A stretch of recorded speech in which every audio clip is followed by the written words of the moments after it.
En el corazón de los Cárpatos, donde los bosques oscuros se alzan como murallas y las montañas susurran historias de gloria y terror, nació Vlad Draculea en el año 1430. Su cuna fue la ciudad de Valaquia, en el místico territorio de Transilvania. Hijo de Vlad el segundo Drácul, Vlad fue el segundo en la línea de sangre de una familia marcada por la lucha, el honor y el poder. Apenas un niño, la vida de Vlad se sumió en la sombra de la política y la traición. En 1442, a la tierna edad de 12 años, Vlad y su hermano menor, Radu, fueron enviados como rehenes al gobernador de Hungría.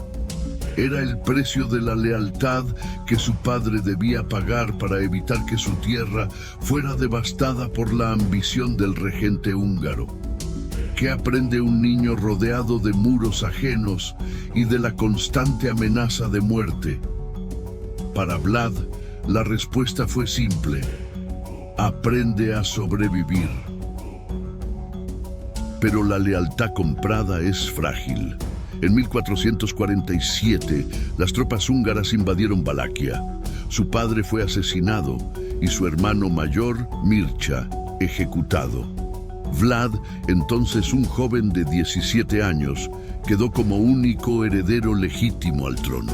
En medio del caos, un nuevo gobernante se autoproclamó rey, sumiendo a Valaquia en un régimen de terror y opresión. Un año después, a los 18 años, Vlad encontró su oportunidad. La gente de Valaquia, harta de la tiranía, lo llamó a tomar su lugar como príncipe. Con el apoyo de un pueblo desesperado por justicia, Vlad levantó un ejército y se enfrentó al gobernante usurpador. En una batalla feroz, el joven príncipe luchó con una furia que inspiraría leyendas. Al final, el usurpador cayó y Vlad, el tercero, ascendió al trono de Valaquia. Sin embargo, el camino de un gobernante nunca es fácil. Durante 15 años, Vlad gobernó con mano firme. Era un líder que castigaba la corrupción y defendía a su pueblo, pero también era implacable con sus enemigos. Los intentos de asesinarlo se volvieron constantes. Enemigos húngaros y conspiradores internos trataron una y otra vez de poner fin a su reinado, pero Vlad siempre se adelantaba a ellos.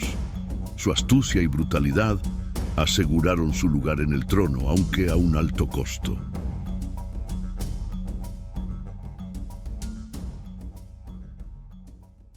En el invierno de 1462, llegó el enfrentamiento que definiría su legado.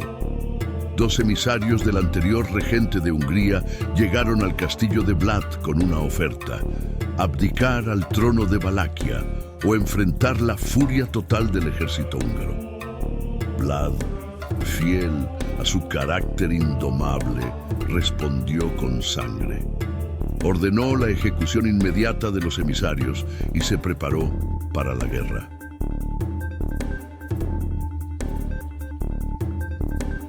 En la batalla que siguió, Vlad lideró a sus hombres con valentía. Derrotó a los invasores, pero su represalia fue más oscura de lo que nadie podría haber imaginado. En una demostración de poder y terror, Vlad ordenó empalar a los cadáveres de cientos de soldados enemigos frente a su castillo.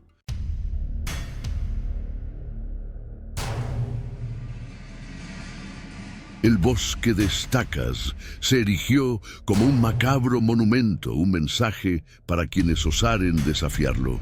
Pero este acto, en lugar de sembrar el miedo definitivo, provocó la ira de Hungría.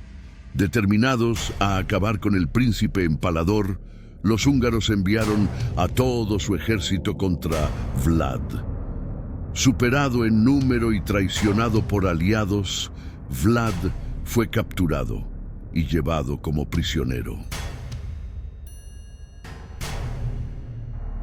Ya no era príncipe ni rey. Vlad Draculea fue condenado a luchar como un soldado en el ejército húngaro, un castigo que buscaba humillarlo. Pero incluso en el exilio, su nombre se convirtió en leyenda. Vlad Tepes, el Empalador, era un guerrero temido, un símbolo de crueldad y determinación. A lo largo de los años, el deseo de venganza lo consumió. Vlad juró que recuperaría su trono, aunque las circunstancias habían cambiado. Ya no era visto como un héroe. La gente que una vez lo apoyó, ahora lo temía. Era un hombre transformado por la guerra y la traición. Un hombre cuya sombra eclipsaba su luz.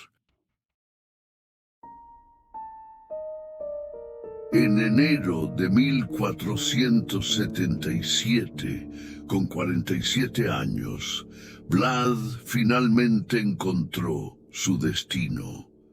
En una última batalla contra el conquistador de Valaquia, el Empalador se enfrentó a la muerte con la misma fiereza que había vivido.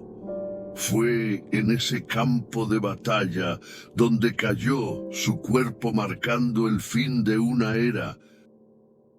Así terminó la vida de Vlad, el tercero Draculea, el príncipe de Valaquia. En los anales de la historia es recordado tanto como un héroe como un monstruo, un defensor de su tierra y su pueblo, pero también un hombre cuyas acciones crueles lo hicieron inmortal. Vlad Tepes, el Empalador, no fue solo un gobernante, fue una fuerza de la naturaleza, un símbolo de la lucha entre la justicia y la barbarie. Su legado perdura, una advertencia para aquellos que buscan el poder y un recordatorio de los extremos a los que puede llevar la venganza. En las sombras de Transilvania, su nombre todavía resuena como un eco de lo que significa ser humano y monstruo. Pasaría a la historia recordado como un héroe que retoma su pueblo, pero también será recordado para siempre como un hombre cruel y despiadado con sus enemigos, conocido como Vlad Tepes, el Empalador.